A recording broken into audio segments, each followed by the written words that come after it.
자, 먼저 하나님의 말씀 이사야 40장 9절 말씀을 봉독합니다. 이사야 40장 9절입니다. 아름다운 소식을 시온에 전하는 자여, 너는 높은 산에 오르라. 아름다운 소식을 예루살렘에 전하는 자여, 너는 힘써 소리를 높이라. 두려워하지 말고 소리를 높여 유다의 성읍들에 이르기를 너희 하나님을 보라 하라. 아멘. 소등 앞에 우리 재림성도 여러분, 지난 2025년 한 해 동안 정말 진심으로 수고 많으셨습니다. 하나님은 공짜의 하나님이 아니시거든요. 하나님께서 반드시 여러분들의 수고에 넉넉한 보상을 해 주실 줄 확신합니다. 우리 땅에서 우리가 서로 상을 나누며 격려하고 용기를 얻지만 진짜 상급은 어디서요? 하늘에서 반드시 받으실 겁니다. 우리 새해에도 승리한 백성들을 위해 하늘에 준비된 영광의 면류관을 바라보시면서 충성되게 주님을 섬기게 되시기를 진심으로 소망합니다. 여러분, 우리의 수고는 언제 끝날까요? 우리의 애씀은 과연 언제 끝날까요? 여러분, 금년에 예수님께서 재림하시길 원하십니까? 2026년 금년에 우리 주님께서 재림하시길 진심으로 원하시나요? 혹시 지난해 2025년 예수님을 맞을 것이라는 확신을 가지고 일하셨습니까? 그렇게 일하셨나요? 아니신가 봅니다. 금년은 하늘에서 맞을 것이라는 희망을 가지고 우리는 일했는가? 그렇게 했다면 주님께서 재림하셨을 겁니다. 여러분, 재림교회는 재림을 간절히 고대하는 재림운동의 결과로 탄생되어진 교회가 재림교회죠. 아니, 어떻게 보면 실망으로 시작된 교회, 그것도 대실망으로 시작된 교회가 우리 재림교회입니다. 당 재림운동에 참여했던 성도들만큼 우리는 재림을 간절히 사모하고 있습니까? 예수님께서 재림하지 않으셔서 실망을 해보셨나요? 예? 여러분들은 과연 주님 재림하지 않으셔서 실망해 보셨습니까? 해보셨어요? 안 해보셨어요? 1844년 그 당시를 우리는 역사적인 큰 부흥의 때라고 말합니다. 대쟁투에서는 종교적 대각성의 때라고도 표현을 합니다.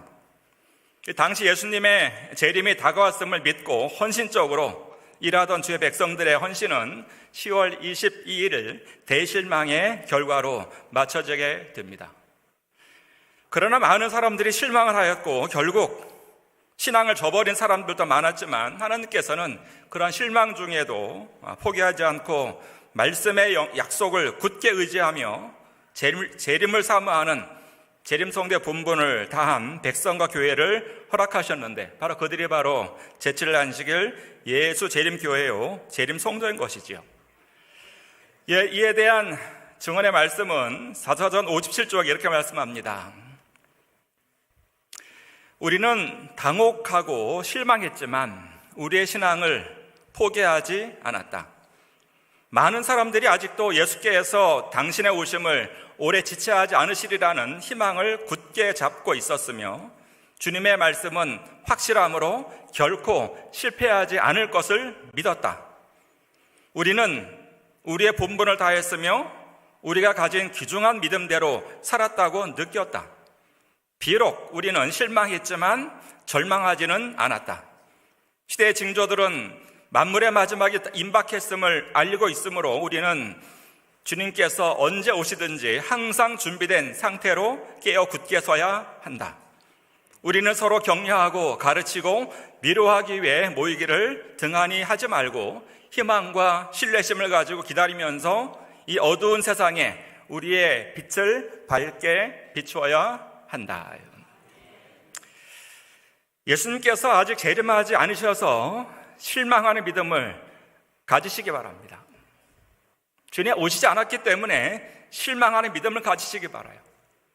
실망했지만 절망한다거나 포기하지 않는 믿음을 가지셨으면 참 좋겠습니다.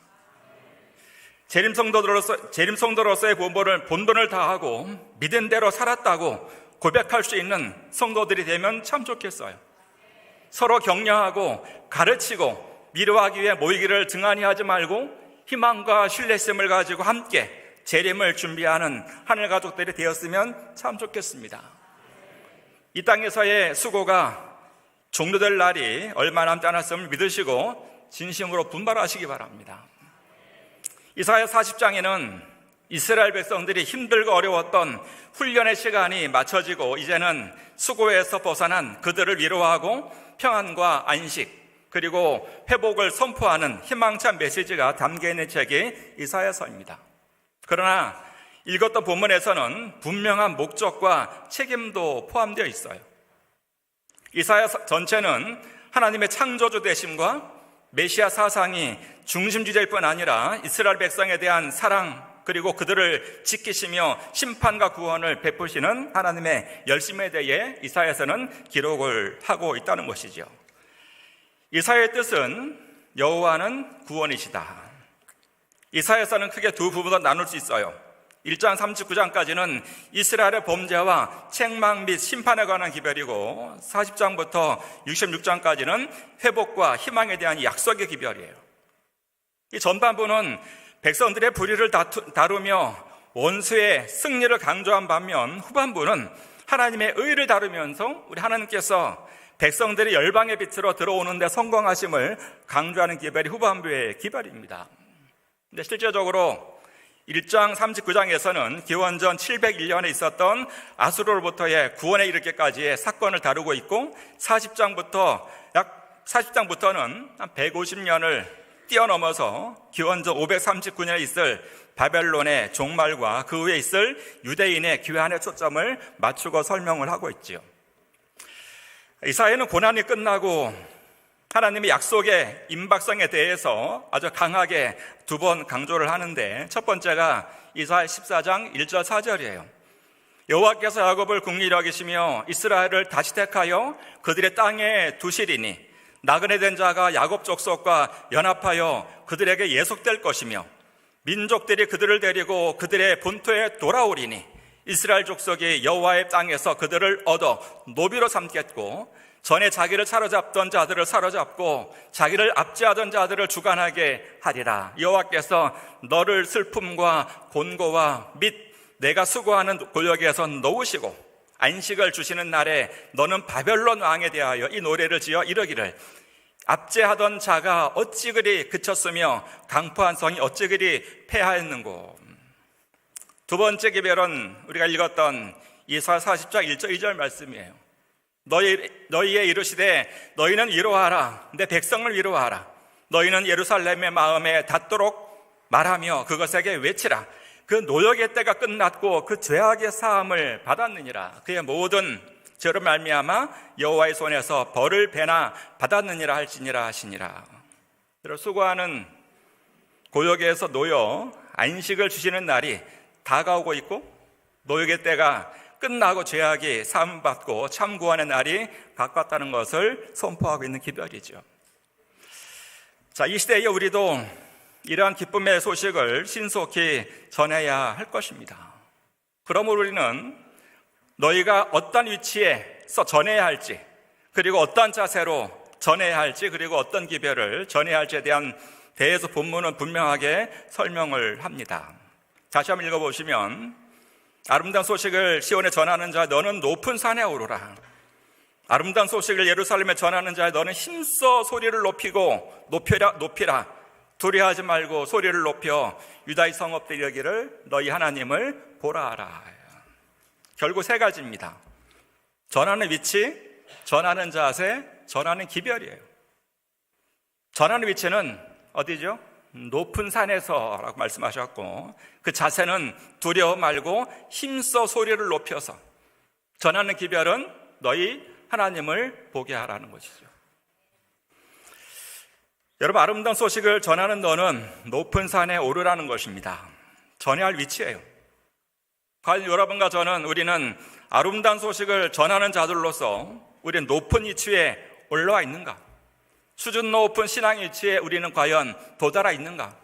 높은 곳에서 기별을 선포하고 있는가요?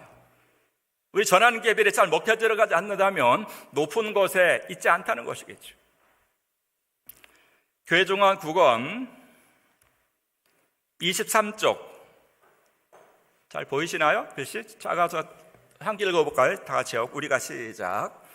우리가 전하도록 부르심을 받은 이처럼 거룩하고 엄숙한 기별을 가진 자들의 생애에 허위가 있어서는 안 된다. 세상은 제칠 안식일 예수 재림교인들을 주목하고 있다. 그들의 신앙의 고백과 그들의 높은 표준에 대하여 어느 정도 알고 있기 때문이다. 그러므로 그들의 신앙의 고백대로 살지 않는 자들을 볼 때에 세상은 그들을 향하여 손가락질을 하고 조롱한다. 예수님을 사랑하는 자들은 그들의 생에 있는 모든 것을 그분의 뜻과 조화되게 할 것이다. 그들이 주님의 편이 되고자 택했기 때문에 그들의 생애는 세속적인 자들의 생애와 뚜렷한 대조를 이루어야 한다. 우리 생애는 세속적인 자들의 생애와 뚜렷한 대조를 이루고 있습니까? 그런가요? 여러분, 삼육대학 근처 식당에는 우리 재림교회 전도가 잘 된 메뉴가 하나 있습니다. 아시겠죠? 이 대학 근처에는 우리 재림교회가 전도를 잘해서 아주 잘 주문하는 메뉴가 하나 있어요. 무슨 식이요? 정원식이 아니라 삼육식이요. 삼육식이라는 것이 대학 주변은 통해요. 여러분, 이 대학 주변 상권은 저희 교회가 주도하고 있는 것 같습니다. 재림교인들은 식당에 가면 할 일이 많아요. 바쁩니다. 음식 주문부터 메뉴판을 정독해야 돼요. 왜 정독하죠? 거기 메뉴를 보면서 고기가 들어갔는지 해산물이 들어갔는지 일일이 다 찾아야 돼요. 음식 주문 후에 한마 던지죠? 뭐 빼주세요? 뭐 빼주세요? 뭐 고기 빼주세요. 이런 표현을 주인한테. 저도 한 별난 식당을 제가 몇 년째 갔더니 알아서 빼줘요. 몇 년 계속 갔는데 빼주는데 그것도 사장님하고 뭐 대표 점원 한 명만 그분이 알아서 가면 그분들은 알아서 빼줘요. 다른 점원까지 전도하려면 몇 년 더 가야 될 것 같아요. 여러분, 식당에 처음 가는 식당에서 고기 빼주세요 하면 알아듣습니까? 그 고기가 소고기인지 돼지고기인지 어떻게 아나요? 그죠? 이런 고기가 생선도 포함하나요? 고기하면 생선도 포함이 안 해요. 포함한다. 안 한다. 식당 주인이 알까요? 해산물은 고기를 칩니까? 안 칩니까? 해산물은 고기를 안 치더라고요. 고기 빼라고 하니까 그 주인이 미안했는지 해산물을 잔뜩 넣어줘요. 그걸 안 먹어요. 그러니까 다시 주문해야 되고 그렇죠. 여러분, 그래서 이 대학 주변에는 여러 파가 생겼죠. 소고기파, 뭐 생선파, 뭐 김밥에도 다양한 파가 있습니다. 야채파, 어묵파, 맛살파, 계란파 해가지고 파들이 많아요. 이것 빼고 저것 빼고 하느라고요. 그러니까 이 주변 대학 주변 우리 식당들은 혼란을 겪고 있어요. 그죠? 제가 지난 주 중에 우리 인천 지역에 우리 목회자 간담회로 제가 다녀왔는데, 간담회를 다 마친 다음에 점심을 먹어야 되는데 어느 목사님 한 분이 일반 식당에서 우리 목회자를 단체를 받는 예약을 잘 안 받아준대요. 이해가 잘 안 되죠. 왜 그럴까? 왜 단체인데 왜 예약을 안 받아주나? 식사를 하고 바로 나오는 게 아니라 대화를 길게 한대요. 대화가 길어져가지고 자리를 잘 안 비워주니까 예약을 안 받아준다. 그 얘기를 제가 들었어요. 그래, 여러분이 목회자들은 돈을 아껴야 되니까 식당 밥 먹을 때 대화까지 같이 하고 카페 안 가고, 그렇죠? 카페 가면 차값 들어가니까 돈 아껴야 되니까 그렇게 하면 돼요, 안 돼? 돈을 줄여야 되니까 식당에서 밥을 먹고 대화도 하고 그거 잘하는 거 못하는 거예요? 못하는 거예요? 그렇게 하지 마세요. 근데 그 식당에서는 이 인천 지역 목회자들이 오면 거기서 이제 대화를 길게 하니까 거기서 뭐 찻집에 안 가고 하니까 오지 말라 그런답니다. 이해가 안 됐지만 이해가 됐어, 왜 그런지. 인천 지역 계신가요? 우리 주한교회 한번 계신가요? 여러분, 이러할 때 과연 식당들이 우리 재림교회 오는 걸 좋아할까? 좋아할까요? 안 좋아할까요? 장사 안 되는 데는 좋아하겠죠, 그죠? 여러분, 아무거나 드시라는 거 아닙니다. 저도 식당 주인들이 혼란을 겪거나 불편하게 해드려서는 안 된다는 생각을 할 필요가 있다고 생각하는 거죠. 제가 일선교회 근무할 때 방문 다니다가 식당에 갔어요. 음식이 나왔는데 고기가 제 앞에 놓였어요. 한 집사님께서 우리 목사님 고기 안 드세요 하고 빼가지고 가져가세요 그래요. 우리 목사님이란 말은 하지 말지, 그걸 우리 목사님 고기 안 드세요 하면서 그 제 앞에 있는 걸 빼가지고 주인한테 가져가라고 말씀할 때 제가 너무 무안했는데, 이런 교인을 좋아할까요? 세상은 당연히 싫어하겠죠, 그죠? 여러분, 세상에서 신앙 잘하는 척하려 하지 마시고요, 교회 내에서부터 말씀의 원칙에 절대 순종하면서 서로 아까 부른 찬양같이, 우리라는 찬양 불렀죠? 찬양 가사 내용대로 서로 위하고 섬기며 하나 되어 예수님의 모본을 따라 진심으로 사랑을 실천하며 사시기 바랍니다. 교회 내에서부터요. 교회 내에서 세면 밖에도 세요. 교회 내 실천을 잘해야 바깥에도 실천이 잘 되는 것이죠. 예수님을 사랑하는 자들은 그들의 생애에 있는 모든 것을 그분의 뜻과 조화되게 산다고 말씀하죠. 우리는 주님의 편이 되고자 택했기 때문에 우리 생애는 세속적인 자들의 생애와 뚜렷한 대조를 이루어야 한다고 말씀해요. 세상이 우리의 신앙 고백과 재치를 안식일 예수 재림교회의 높은 표준을 알고 있다는 것을 결코 잊지 마시기 바랍니다. 우리 수준은 높아요. 세상도 알고 있어요. 그렇죠? 그들의 신앙의 고백과 그들의 높은 표준에 대하여 어느 정도 그들은 알고 있다고 얘기해요. 자, 지난 주중에 월요일 오후 5시에 태강 삼류 초등학교에서 참 감사한, 태강 초등학교에 참 감사한 방문을 제가 했는데, 학교 발전을 위해서 크게 헌신하신 학부모님의 내외께 감사하는 시간을 가지면서 더불어서 태강 삼육이 서울시 교육청으로부터 청년 무수학교로 선정이 돼서 현판식을 하는 시간을 잠깐 가졌어요. 삼육학교가 또 재림교회가 정직하고 청렴하기 때문에 그 인정하는 현판을 보내왔어요. 서울시 교육청에서. 이 학교는 청렴한 학교다 하는 거죠. 재림교회는 청렴하고 정직한 교회입니다. 세상 알고 있습니다. 아름다운 소식을 전하는 자들로 높은 산, 높은 신앙의 표준에 오르기 위하여 하나님과 더 가까이 동행하게 되시기를 진심으로 소망합니다. 그렇게 살아야 돼요. 우리는 그런 백성입니다. 그렇다면 과연 우리로 하여금 높은 산에 오르라는 이유가 또 무엇일까? 여러분, 산에 오르는 거 좋아하시나요?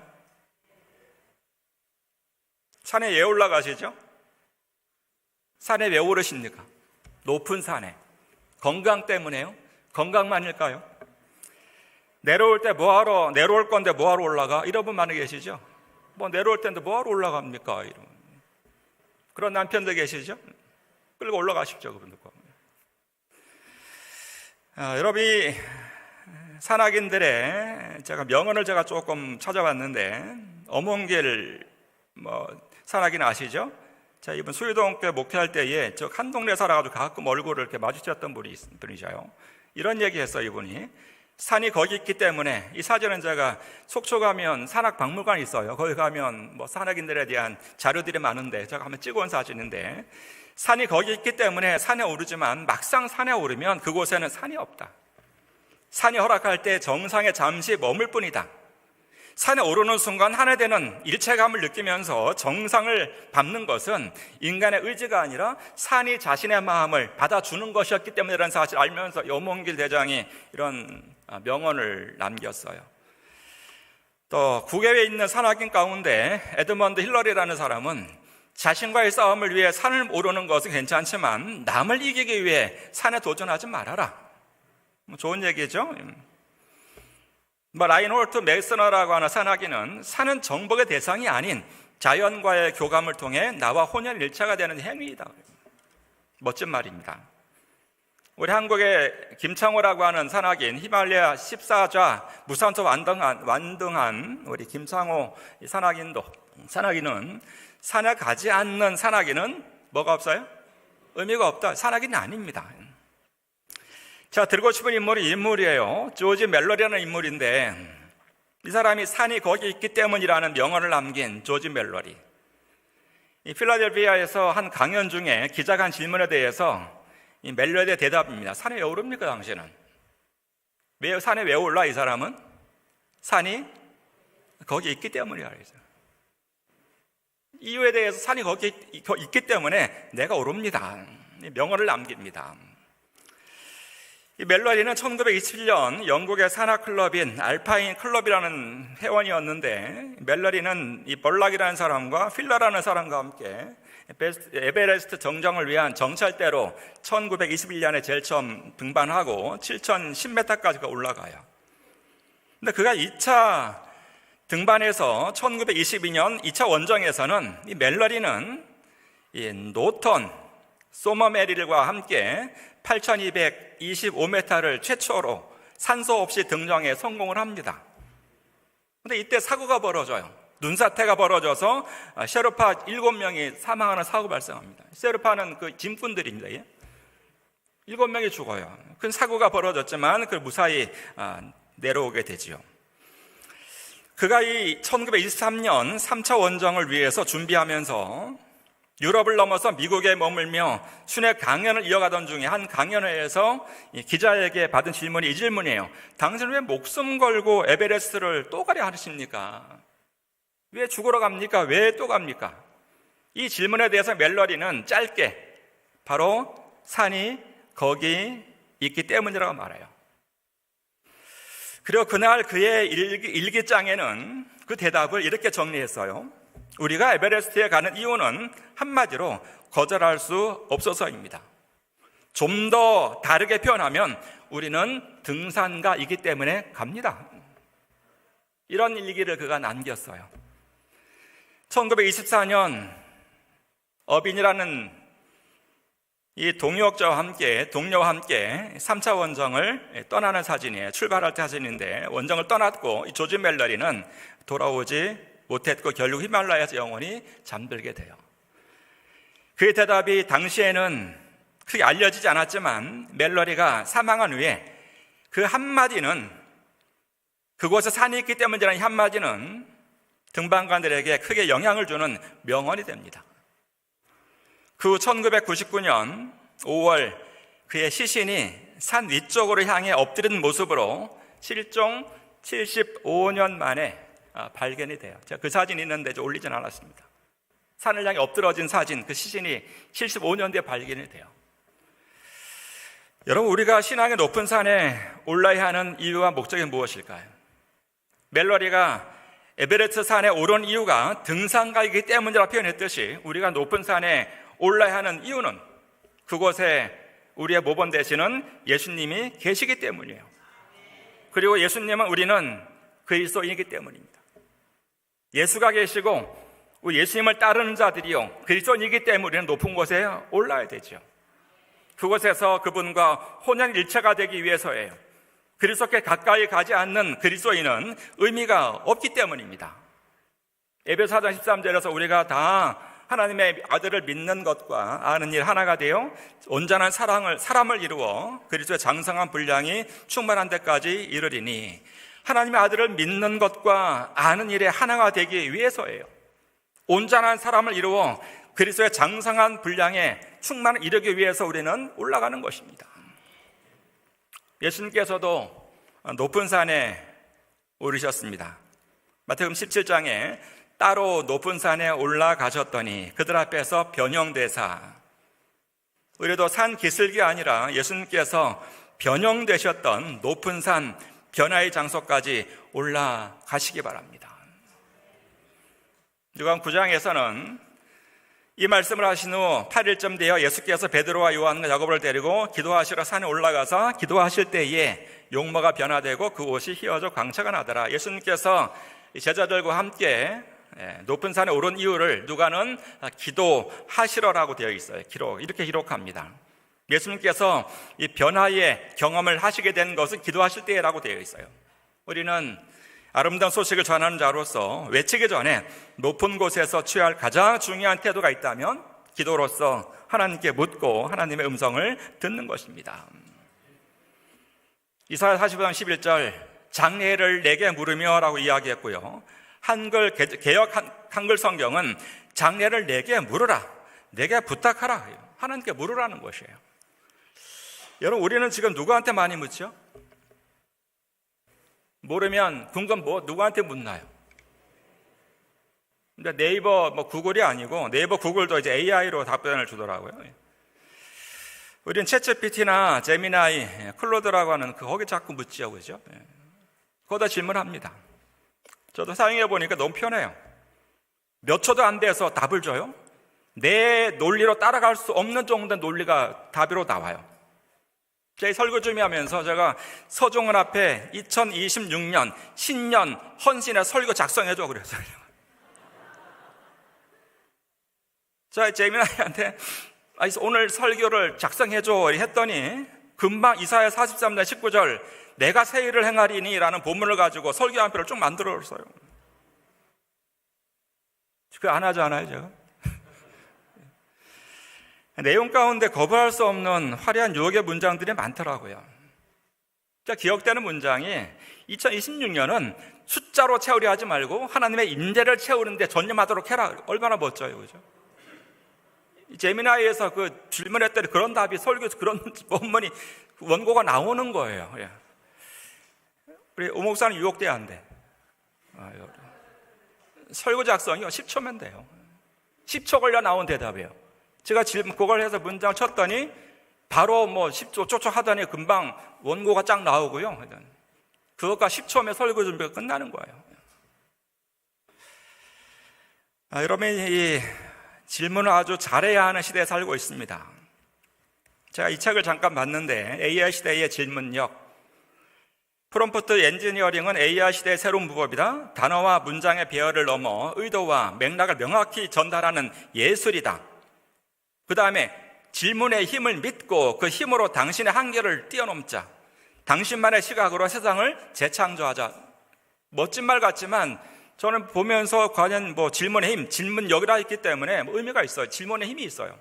요즘엔 질문을 잘하면 힘이 있습니다. 제 말을 바꿨어요. 기도의 힘을 믿고 그 힘으로 당신의 한계를 뛰어넘자. 하나님만의 시각으로 세상을 재창조하자요.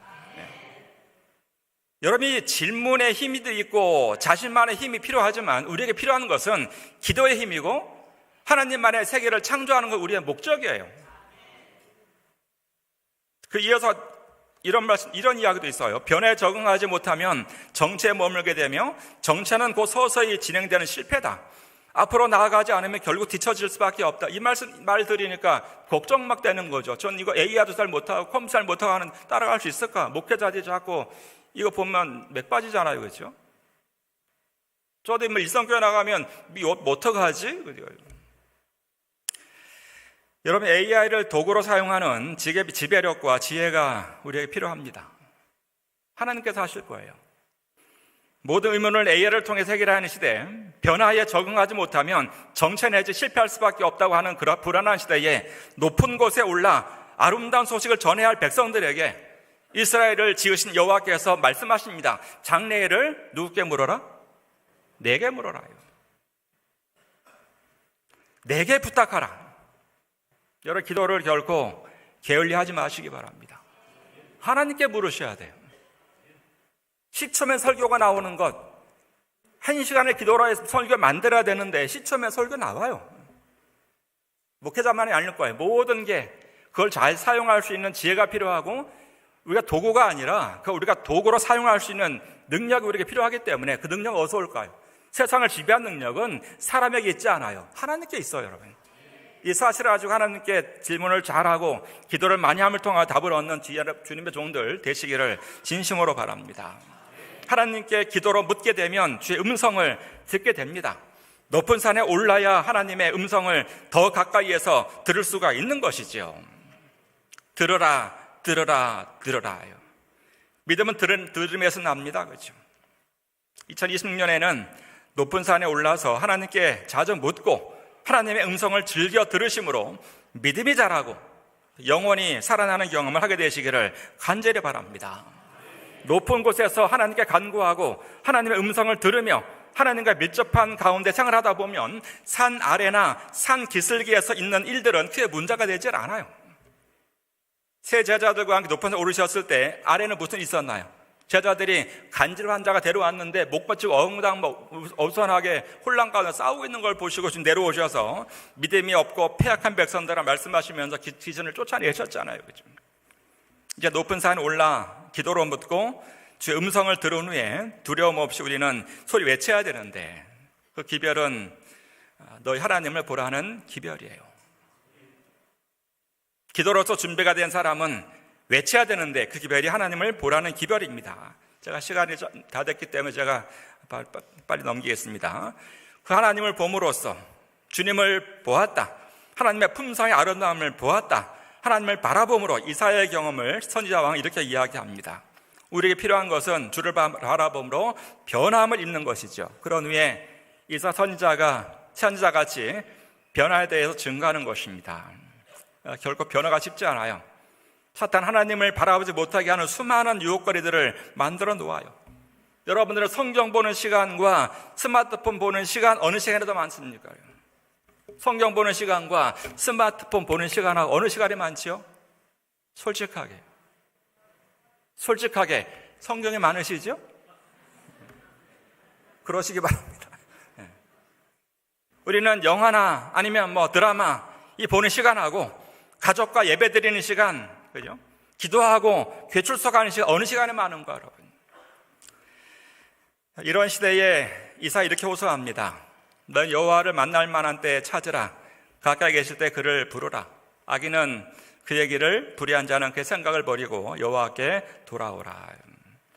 결국 이런 삶을 산 자는 그날에 사람이 자기를 지으신 자를 쳐다보겠으며 그 눈이 이스라엘의 거룩한 자를 바라보게 될 걸 약속하셨기 때문에 그걸 성취하는 종들 되시기를 진심으로 바랍니다. 마지막으로 외치는 거예요. 외치는 자의 소리요, 말하는 자의 소리요, 이르되 외치라. 우리 하나님 말씀은 영원히 서리라 하라. 2025년은 라우드 보이스라는 슬로건으로 저희가 일을 했고요. 2026년과 2027년은 대청회적으로는 원 보이스 27, 서종환 앞에는 성령 침례 2027, 예수의 사랑으로 영혼을 성령의 능력으로 복음을 일하는 슬로건으로 한 목소리로 복음을 증거하려고 계획하고 있어요. 여러 코로나 이후에 수신자가 많이 떨어졌습니다. 1000명대가 회복이 되기 쉽지 않아요. 한 700명대예요. 한국연합회 통계를 볼 때 수침자 잔존율이 25%밖에 안 됩니다. 대청에 한 60%가 되는데 한국연합회가 수침자 잔존율 25%밖에 안 돼요. 그러나 오래지 않아서 이 복음의 기별이 모든 민족에게 선포될 것이라는 사실을 믿으셔야 됩니다. 이 천국 복음이 모든 민족에 증거되기 위하여 온 세상에 전파되리니 그제야 끝이 오리라. 세상 역사는 곧 마쳐질 것입니다. 다니엘서 12장 4절에 빨리 왕래하며 지식에 더하리라. 여러분, 마지막 때 빨리 왕래하는 것과 지식에 더해질 것이라 말씀하셨는데 빠른 왕래와 지식의 전도에 도움 될까 안 될까요? 여러분, 스마트폰 없는 분, 스마트폰 안 쓰는 분, 이곳에 계신 분 가운데 스마트폰 안 쓰는 분 계신가요? 아까 우리 총무가 스마트폰 쓰는 인구가 몇 명이요? 74개라 했죠? 전 세계 모든 사람 다 스마트폰 써요. 성령 침례 2027과 원보이스 27은 이런 디지털 이런 걸 통해서 세계 복음 전파하는 운동이 바로 그 운동인 것이죠. 여러분, 우리 연합하여 성령 받을 준비가 필요한 것이지 천국 복음이 온 세상에 전파된 일은 오래지 않아 신속히 눈 깜짝할 사이 이루어질 것을 분명히 믿습니다. 이사야 선지자 기별대로 이스라엘이 치유되고 회복되었듯이 지상 역사도 신속한 복음 증거로 맞춰질 것이고 영광스러운 재림이 임함으로 광야와 메마른 땅이 기뻐하며 사막의 백합화 같이 피어 즐거워하며 무성하게 피어 기쁜 노래로 즐거워하며 레바논의 영광과 갈멜과 샤론의 아름다움을 얻을 것이고 그것들이 여호와 영광 곧 우리 하나님의 아름다움을 보게 될 것입니다. 여러분, 새해가 밝았지만 새해를 맞지 못하는 두 종류의 사람이 있습니다. 누굴까요? 새해가 밝았는데 새해로 맞지 못한 두 종류는 2025년 12월 31일 자정 이전에 세상을 떠난 분들 새해 못 맞겠죠? 또 한 부류는 그냥 지난해 2025년 연장선에서 큰 변화 없이 또 한 해를 살리하는 사람들도 마찬가지예요. 서전 앞에 재림 성도 여러분, 지난해 연장선에서 한 해를 맞이하지 않으시기 바랍니다. 변화하셔야 돼요. 2020년에는 하나님을 똑바로 바라봄으로 변화와 개혁의 준공들이 다 되시기를 진심으로 바랍니다. 재림이 성취되지 않은 것이 다행이 아니라 실망하는 믿음을 가지시기 바랍니다. 실망을 하되 포기하거나 절망하지 않는 믿음을 소유하게 되시기를 간절히 바랍니다. 높은 신앙의 표준에 올라 하나님께 간구하며 주의 음성을 듣고 순종하여 두려움 없이 말씀의 영원함과 주의 나라 임함을 원보이스 27 성령신내 2027 예수의 믿음 마음으로 영혼을 성령의 능력으로 복음을 외치는 해가 되시기를 진심으로 소망하면서 말씀 마치겠습니다.